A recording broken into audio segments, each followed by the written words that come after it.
Gente, eu tô muito feliz de estar aqui. Eu achei que eu fosse ficar bem nervosa, só pra quem não tá entendendo nada dessas gritarias e tal. Eu não sou famosa. Você pode estar pensando, vim justamente hoje que uma convidada especial tá aí. Não é nada disso. Amém, sou especial, mas eu sou da casa.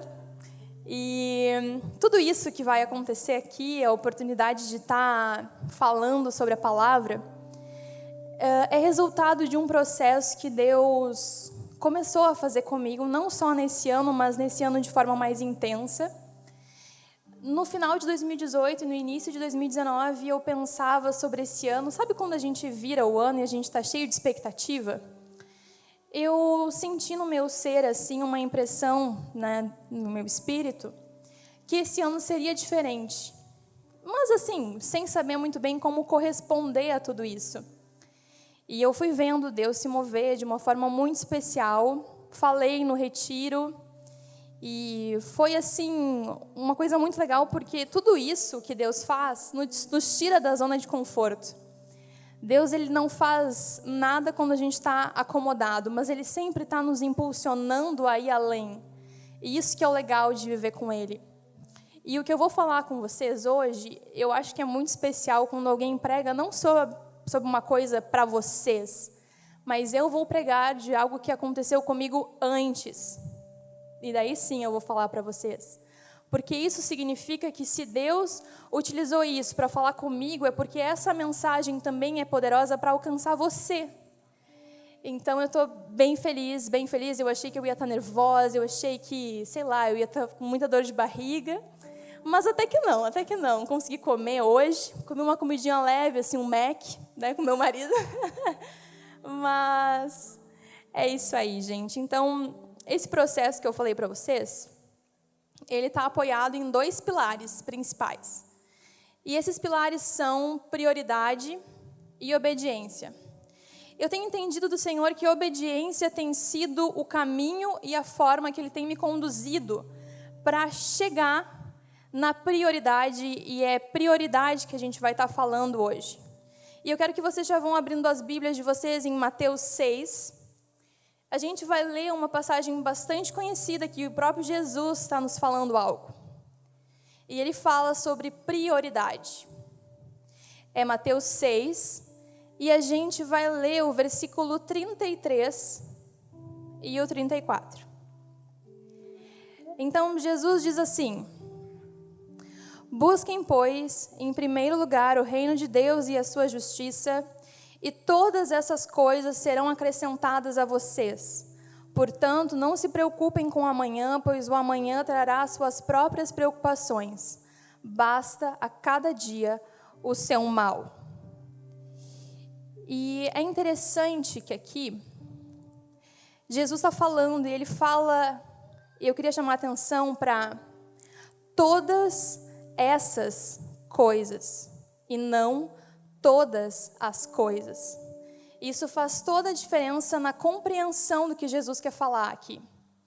Ele está falando todas essas as coisas porque nos versículos anteriores, ele está falando sobre uma ansiedade, uma preocupação que a gente tem sobre o que a gente vai comer, o que a gente vai beber, o que a gente vai vestir. Ele está falando, não se preocupa com isso. Busca o reino de Deus e a sua justiça, e todas essas demais coisas vos será acrescentado. E é interessante que esses fundamentos, eles estão baseados em devoção e temor, isso que Jesus estava ensinando, e não simplesmente num triunfalismo de eu acredito em Deus, eu tenho Jesus e eu vou ter acesso a todas as coisas. Pelo contrário, a gente vê vários dos nossos irmãos passando dificuldade. A gente tem exemplos bem reais e explícitos na Bíblia de pessoas que não tinham uma vida confortável, embora se dedicassem ao reino de Deus e à busca pela sua justiça. E é interessante tudo isso para mim, pelo menos, porque eu falei na nossa reunião de líderes do IU que ultimamente eu tenho sido bastante ministrada por uma coisa que o Abner tem vivido especialmente, que é esse interesse por estudar o fim dos tempos. E quando a gente vai se aproximando e entendendo um pouco mais sobre o final dos tempos, a gente vai adquirindo um senso de urgência. Um senso de urgência, sabendo que, enquanto nós estamos aqui confortavelmente sentados, existem pessoas perecendo e sem o conhecimento a respeito de Jesus. E quando a gente adquire esse senso de urgência, eu já não me importo com as coisas supérfluas.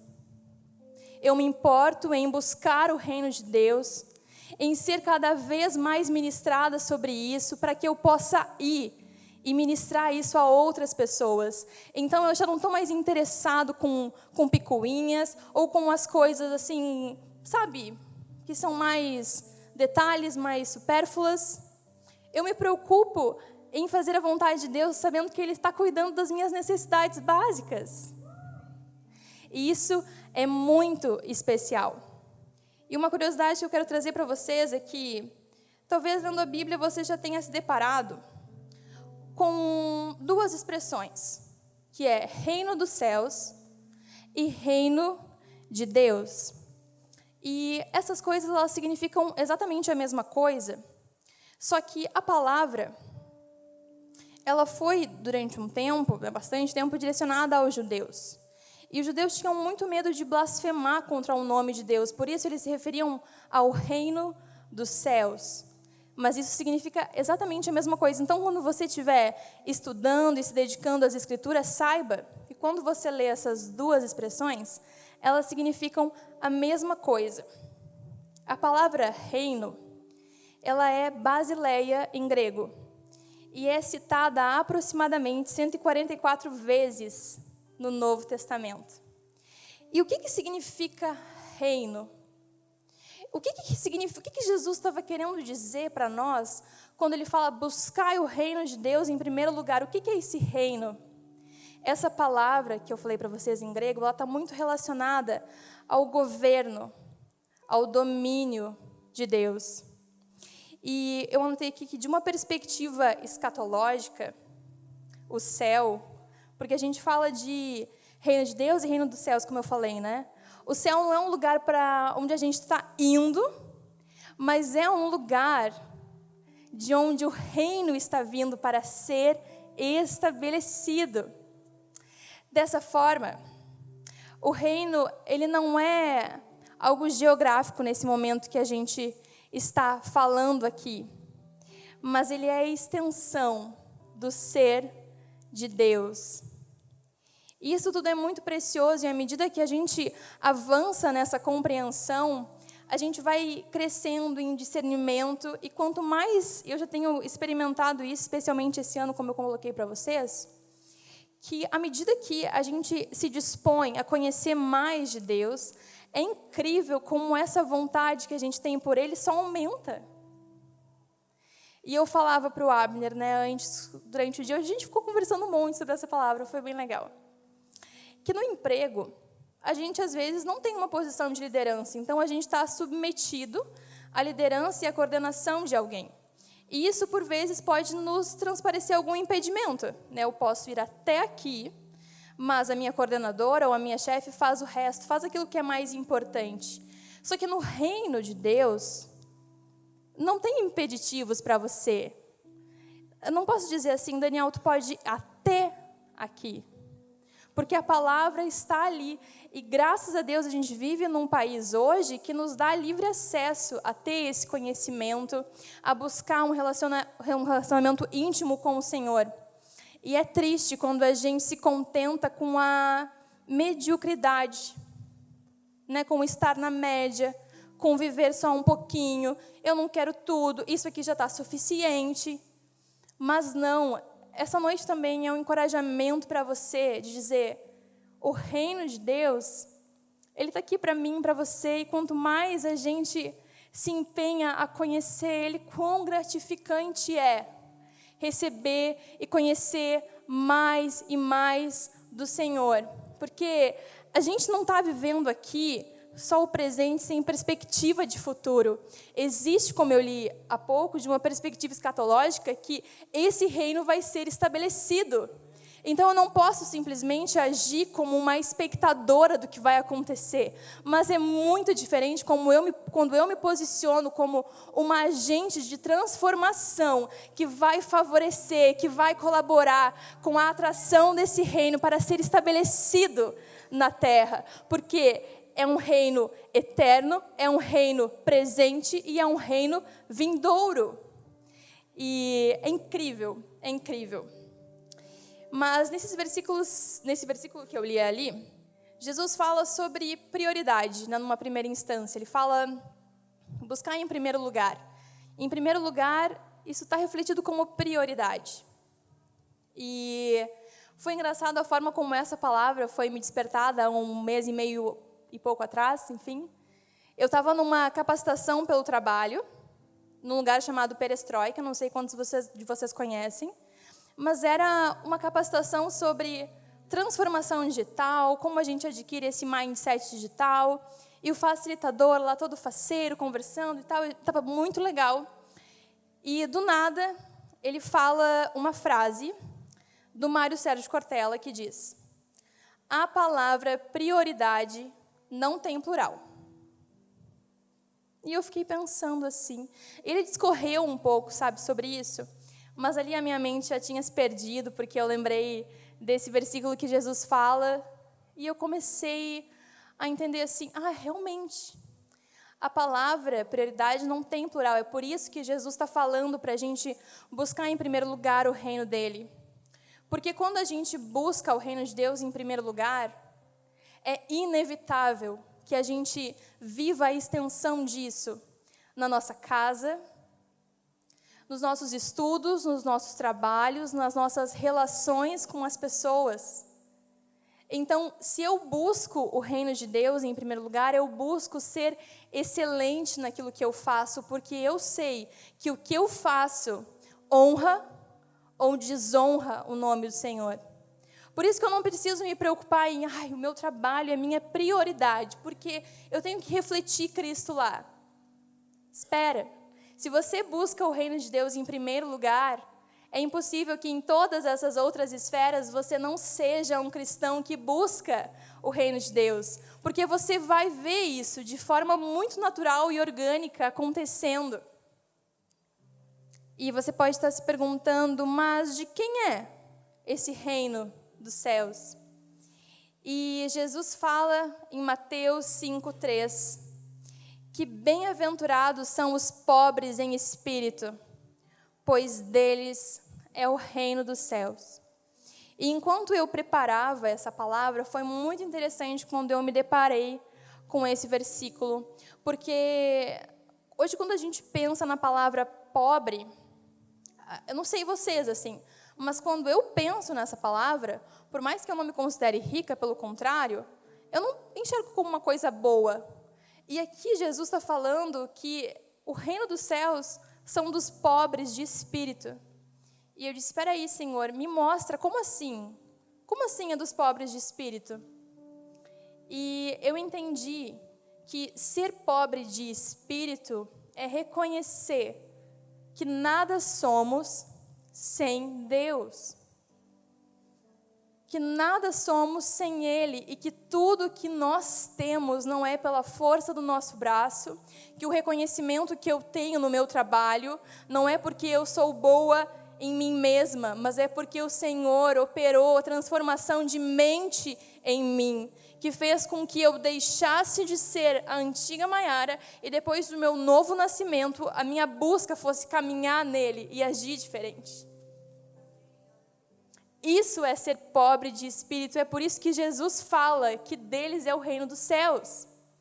E Paulo também usa lá em Romanos 7, do versículo 18 ao versículo 25, Paulo fala, sei que nada de bom habita em mim. Paulo também está reconhecendo que ele é pobre de espírito. E quando a gente pensa em Paulo, nossa, ele foi um tremendo homem de Deus. Alcançou pessoas, passou por sofrimentos que a gente nem consegue imaginar. E ele não tinha nenhuma altivez de coração, de dizer, foi pela força do meu braço, mas ele reconhecia que nada de bom habitava nele, que ele era pobre de espírito. E Deus usou esse homem para fazer tantas coisas. Esse homem que antes talvez não fosse pobre de espírito, porque ele perseguia e matava muito dos seus irmãos judeus que confessavam a sua fé em Jesus. Ele os perseguia, ele se achava superior. Mas olha como Deus usou um homem, transformou uma realidade que antes era destruidora para que se tornasse abençoadora. É isso que o Senhor faz quando a gente reconhece a nossa fraqueza e que sem Ele nós não somos nada. E é interessante que nesse momento, enquanto eu falo, você não pense em alguém, você pense em você mesmo. Você faça um autoexame para ver se o seu coração talvez não esteja cheio de orgulho, porque o orgulho ele é uma coisa sutil, ele não se apresenta como uma grande, barreira na nossa frente, mas às vezes está nas pequenas coisas. E muitos de nós, às vezes, agimos como o que está descrito em João 3, versículo 20, que diz que quem pratica o mal odeia a luz e não se aproxima da luz, temendo que as suas obras sejam manifestas. Porque quando a gente se aproxima da luz, os nossos erros são expostos. E eu gostaria muito que essa noite não fosse assim, mas que a partir desse autoexame que você, espero que esteja fazendo, possa reconhecer aquilo que tem feito com que você não haja como alguém que reconhece a sua pobreza de espírito. E eu quero que o Senhor possa olhar para nós quando a gente se encontrar com Ele e diga, que bom, você é pobre de espírito, então, por isso o reino dos céus é seu. O reino dos céus é seu. Porque você não teve medo de expor as suas fraquezas. Porque você sabia que nas suas fraquezas o meu poder ia ser aperfeiçoado. Assim como o próprio apóstolo Paulo fala também. Em 2 Coríntios, ele diz que se regozija, ou seja, se alegra nas fraquezas, nas necessidades, nas perseguições, nas angústias, pois quando sou fraco é que eu sou forte. Olha isso, gente. Olha que paradoxo, olha que coisa engraçada. O cara, ele se alegra nas dificuldades, ele se alegra nas perseguições, porque ele sabe que quando ele é fraco, ele está completamente vulnerável para que o poder de Deus haja. Às vezes eu acho que a gente não experimenta Deus na sua totalidade, na sua riqueza, porque a gente tem muitas âncoras que nos ajudam. Mas quando a gente olha para os nossos irmãos que estão em países que são perseguidos, a gente vê tantos milagres. Por quê? Porque eles não têm outra forma, eles não têm outra solução a não ser depender de Deus. E Deus faz, Deus está ali, Deus move pessoas, move circunstâncias, move tudo, para que uma pessoa seja alcançada, seja suprida, porque Ele é maravilhoso.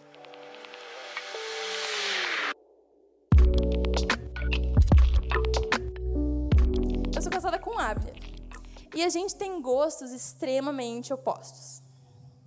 Ele gosta das séries, assim, super reflexivas, que depois passa, 2 anos discutindo, tipo The Way, assim. E, gente, aquela série pra mim é... sabe que canseira? Porque eu gosto de coisas, assim, tipo bobinhas, românticas, alegres, que tu olha ali 20 minutos e tá bom, já viu que vai dar e deu. E uma dessas séries que eu vi, agora por último, foi The Good Place. Não sei se vocês já ouviram falar, uma série do Netflix. E é uns episódios de 20 minutos, assim, então eu adorava, porque eu podia ver 1 hora e eu via 13 episódios. Tipo, esse The Way, 1 hora e pouco, um episódio. Daí é uma canseira. Mas tudo bem, se você gosta, beleza. Meu marido gosta, eu continuo amando ele, não tem problema.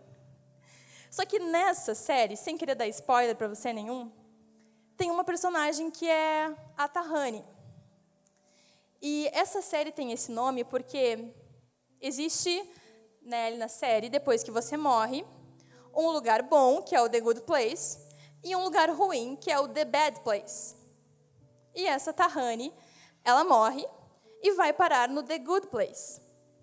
E daí ela parece assim, sabe aquelas pessoas forçadas que parecem de mentira? Era ela. E ela era muito boa, sabe? Pessoa que está sempre feliz, que quer fazer uma coisa para agradar o outro e tal. E daí começou a passar vários flashbacks assim da vida dela. E ela sempre se orgulhou de fazer muito pelos pobres. Fazia muito pelos pobres e tal. Só que quando esses flashbacks da vida passam, tu entende que ela não fazia aquilo porque ela se preocupava com os pobres. Ela fazia aquilo para que o nome dela fosse reconhecido. Para que as pessoas olhassem para as boas ações que ela fazia e dissesse, Tahani Al-Jamil era uma mulher boa. Então a intenção dela não era ajudar os necessitados, não era ajudar os pobres, mas era que trouxesse audiência para o nome dela.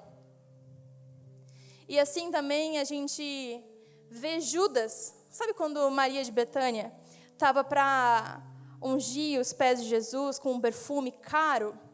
E Judas diz assim, não faz isso, dá aos pobres. Só que a preocupação dele não era com os pobres, mas era o perfume caro que estava sendo gasto para lavar os pés de Jesus. Tanto que mais tarde, Judas foi infiel ao seu amigo Jesus por moedas, por dinheiro. Então, a gente olha, né, e as pessoas estão ali aparentando, querendo ser boas, mas, na verdade, a intenção do coração não é boa. É trazer reconhecimento para o seu nome.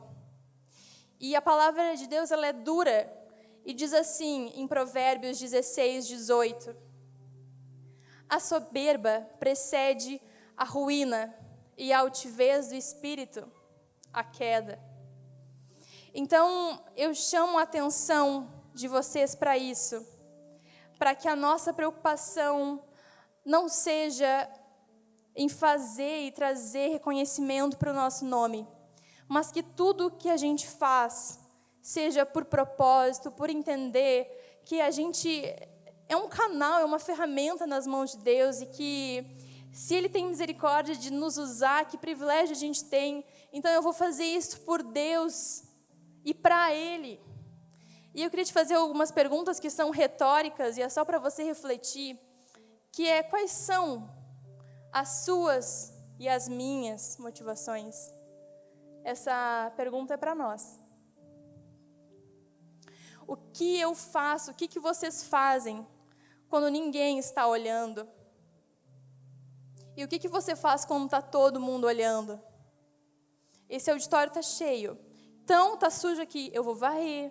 Olha as pessoas olhando que eu estou varrendo. Mas se a mesma sujeira estivesse ali quando ninguém está olhando, você varreria? Sabe, nas coisas simples. Nas coisas simples. Eu estou falando de um contexto aqui na igreja, de um exemplo bobo, mas você, né, certamente está conseguindo relacionar com algo da sua vida. E o que eu faço? Eu faço buscando reconhecimento? Porque se eu faço buscando reconhecimento, quando esse reconhecimento não vem, eu me frustro. Eu me frustro, eu fico triste. E às vezes eu deixo de viver as coisas que eu estava vivendo antes, porque ninguém me disse, parabéns, Maiara, continua fazendo o que tu está fazendo. Quando, na verdade, a gente devia fazer o que a gente faz com o coração entregue para Deus. E se o reconhecimento vir, amém, que bom, é para Deus. Glória a Deus, é para Ele, amém. Mas aí, às vezes, o reconhecimento vem e a gente dá aquela, né, arrumadinha no ombro. Ah, obrigada. Ah, é capaz. Mas aqui o ego está inchando, né? Está inflando. Então, fica para a gente refletir nisso. Fica para a gente pensar. E um terceiro ponto do que a gente falou quando leu o versículo lá em Mateus 6, 33 e 34, Jesus fala sobre buscar como prioridade o reino, e ele fala sobre justiça. E eu quero me ater com vocês bastante a esse ponto, porque justiça é uma coisa muito importante, tem tudo a ver com o reino. Tem um cara muito legal que o Abner começou a acompanhar também, e eu tenho ido no embalo. E esse cara fala muito sobre o fim dos tempos. E ele fala assim, que ele tem 4 filhas, e ele sofre muito de ver a injustiça do mundo. Ele vê, estupro, ele vê várias coisas acontecendo, assaltos, pessoas sendo acometidas, pessoas sendo escravizadas, e ele se entristece muito olhando aquilo. E ele faz um paralelo com Deus. Ele diz, eu já me entristeço, agora imagina o Senhor que ouve cada grito, que ouve cada gemido, que vê cada coisa dessas acontecendo. Imagina a revolta desse Deus, a fúria que ele guarda. Mas ele fala sobre um reino vindouro, onde acontecerá que toda injustiça será revertida em justiça e justiça do céu. E ele fala que nós temos que buscar a justiça, que nós temos que amar a justiça e que nós temos que compadecer daqueles que são injustiçados. Então, eu quero que a gente abra os nossos olhos essa noite também, para que se a gente está vivendo em uma zona fácil de conforto, onde eu só consigo olhar para os meus probleminhas minúsculos e não me preocupo com o outro. Eu quero incentivar você nessa noite a sair daqui encorajado a olhar para o problema do outro, com empatia, como se fosse com você, e nas suas orações clamar, Deus, eu anseio tanto pela tua justiça sendo estabelecida. Deus, eu não aguento mais tanta injustiça. E eu quero que tu me use, Senhor, dentro das minhas possibilidades, talvez dentro das minhas limitações, para que eu possa ser um agente que conduz pessoas em justiça. Que eu não venha a... Sabe quando a gente é conivente com injustiça? Quando a gente vê algo errado acontecendo e a gente se cala? Não. Eu oro para que Deus abra as nossas bocas, para que a gente não se cale mais diante da injustiça, mas para que a gente se levante, sem medo de represálias, sem medo do que as pessoas vão dizer. Porque se a gente chega num ponto onde a opinião do outro é mais importante do que a de Deus, algo está errado e precisa ser realinhado. Então, o incentivo aqui, nessa noite, é pela busca de justiça. E olha que incrível esses 2 versículos. Isaías 35, do 5 ao 6, que diz, então os olhos dos cegos se abrirão e os ouvidos dos surdos se destamparão. Então os coxos saltarão como servo e a língua do mudo cantará de alegria. Isso é o que acontece quando o reino de Deus é estabelecido. Quando esse reino vindouro for estabelecido. Ezequiel 34, 15 ao 16. Eu mesmo tomarei conta das minhas ovelhas e as farei deitar-se e repousar. As ovelhas somos cada um de nós. Palavra do soberano Senhor, procurarei as perdidas e trarei de volta as desviadas. Enfaixarei a que estiver ferida e fortalecerei a fraca, mas a rebelde e forte eu destruirei. Que forte isso, né? Mas o evangelho é forte mesmo, não é light. Apacentarei o rebanho com justiça. Justiça. E é muito incrível essas palavras. Enfaixarei a que estiver ferida e fortalecerei a fraca. Olha aí uma coisa que a gente já pode estar fazendo hoje. A gente já pode estar olhando para o que está ferido, para o que está fraco. A gente já pode estar indo atrás das perdidas e trazendo elas de volta. A gente já pode estar fazendo esse trabalho. E o Joel, ele fala que esse processo de substituição da injustiça pela justiça será chamada a grande inversão. Porque a vinda do reino de Deus acarreta esta exaltação dos humildes e a humilhação dos exaltados. Que a gente vê totalmente ao contrário hoje, né? Os humildes são desprezados e aqueles que não são humildes, que são soberbos, são colocados no lugar mais alto. Mas o Senhor, Ele trata de forma inversa. Ele exalta os humildes e rebaixa aqueles que andam com o coração altivo, buscando glória e honra para o seu próprio nome.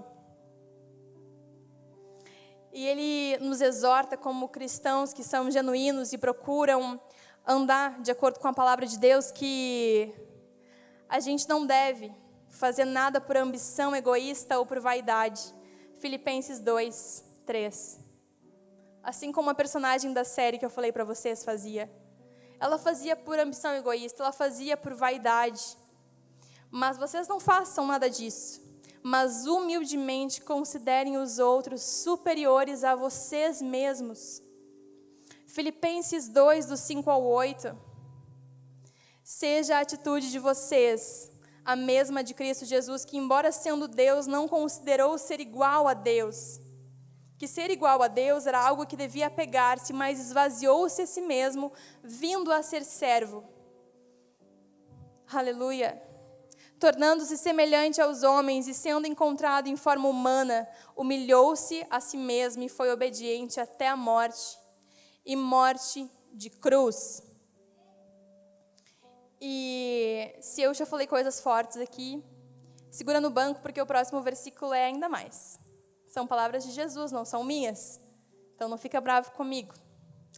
Mateus 7, versículo 21 ao 23. Jesus fala que nem todo aquele que me diz, Senhor, Senhor, entrará no reino dos céus, mas apenas aquele que faz a vontade de meu Pai que está nos céus. Muitos me dirão naquele dia, Senhor, Senhor, não profetizamos em Teu nome? Em Teu nome não expulsamos demônios e não realizamos muitos milagres? Então eu lhes direi claramente, nunca os conheci. Afastem-se de mim, vocês que praticam o mal. Forte ouvir isso, né? Forte ouvir isso do Senhor. Eu não quero ouvir isso. Eu quero ouvir dele que eu fiz a vontade do Pai. Você pode estar se perguntando qual é a vontade do Pai.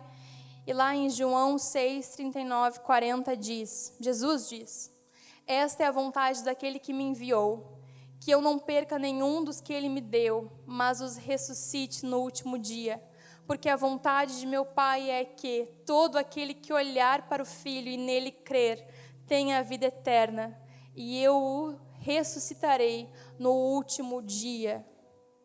Então, a vontade do Senhor é que você considere o outro superior a si mesmo. Que você vá atrás desses filhos queridos que ainda estão perdidos. E que essa seja a sua motivação. Que você não faça isso por ambição egoísta ou por vaidade. Mas que você faça isso porque um senso de urgência, como eu falei antes, foi despertado em você.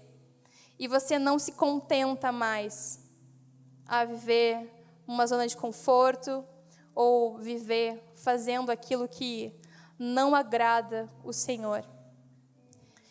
E eu vejo que todo esse processo de reconhecimento do reino de Deus, de saber como que eu faço para entrar e se ele é para mim, ele parte e ainda é muito pautado no arrependimento. João Batista, quando anunciava a vinda do Messias, dizia, arrependam-se dos vossos pecados, arrependam-se, arrependam-se. Então, o arrependimento era o caminho que preparava para a chegada do Messias. E aqui é da mesma forma. Se você, como eu falei antes, daqui a pouco não está priorizando o reino de Deus, tem deixado ele em lugar secundário, terciário, tem colocado ele em qualquer lugar que não o primeiro. Hoje é uma noite de arrependimento. Se você acha que tem colocado o reino de Deus em primeiro lugar, mas hoje notou que talvez no fundinho do seu coração tem uma ponta de vaidade, de ambição egoísta, de trazer honra para o seu próprio nome, e que o que você faz não faz pela essência de honrar e obedecer uma voz de comando do próprio Deus, do próprio Rei. Você faz porque você quer atração para o seu nome. Então hoje é uma noite de arrependimento. E você pode estar achando que tudo isso que eu falei é muito abstrato, mas na verdade não é. Não é muito fácil buscar o reino de Deus, mas também não é muito difícil. Quando a gente conversa com alguém que é inteligente, que é culto, a gente sai daquela conversa, pode ser poucos minutos, e a gente sai assim: nossa, fulano, fulana é inteligente, né? Só que a pessoa que estava conversando com a gente, para a gente ter essa constatação, ela não estava forçando algo. Ela simplesmente estava falando. Porque ela é cheia daquele conhecimento. Ela é cheia daquele conhecimento. Mas uma coisa que a gente não está vendo ali é todas as horas investidas em adquirir aquele conhecimento. Toda a dedicação. E isso você pode aplicar na vida com Deus. Se você tiver uma vida entregue ao Senhor, fora, sabe, do palco, eu digo nos bastidores, onde você ora todos os dias, onde você lê a Bíblia todos os dias. E, gente, o reino de Deus, ele não é prioridade enquanto você não trata ele como prioridade. E a gente não pode dizer que uma coisa que a gente não convive diariamente é prioridade. Não podemos. É difícil, né? É difícil para mim também.